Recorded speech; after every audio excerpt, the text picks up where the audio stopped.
আজ বিশ্ব পরিবেশ দিবস। মেচেদার ইস্কন মন্দিরে আসেন বিরোধী দলনেতা শুভেন্দু অধিকারী। প্রথমে তিনি মন্দিরে বিগ্রহে প্রণাম সারেন, আরতি করেন। এরপর মন্দির সন্নিকটে একটি চন্দন গাছের চারা লাগান এবং গোমাতার সেবাও করেন। এদিন শুভেন্দু অধিকারী বলেন, আমাদের উচিত এই এক মাস ধরে প্রত্যেকের গাছ লাগানোর প্রচার করা। প্রত্যেকে যেন ব্যাপকভাবে গাছ লাগান। গত বছর 25 থেকে 30টা গাছ বিতরণ করা হয়েছে। আগামী রবিবার সন্দেশখালী থেকে গাছ বিতরণ শুরু করব। আমাদের প্রত্যেকের উচিত এই এক মাস ধরে গাছ লাগানোর প্রচার করা। আমি আজকের দিনে সকালবেলা একটু অন্য কাজে ছিলাম, তাই আমি দ্বিপ্রহরে আমাদের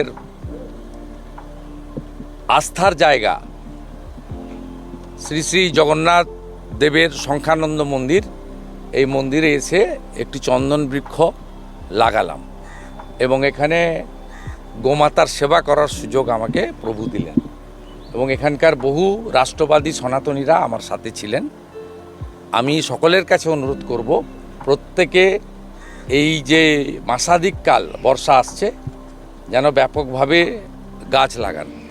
আমি গত বছর থেকেই মোদিজির যে আহ্বান ছিল মায়ের নামে একটি গাছ, আমি গত বছর প্রায় 25 থেকে 30 হাজার গাছ ডিস্ট্রিবিউশন করেছি। এবারেও আমি আজকে এখানে গাছ লাগালাম।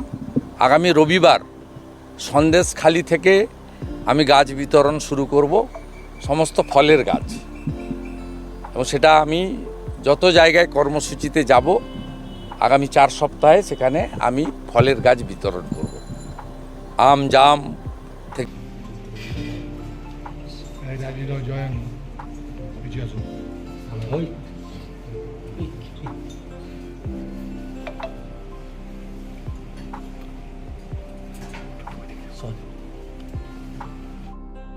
না একটাই লাগাবো।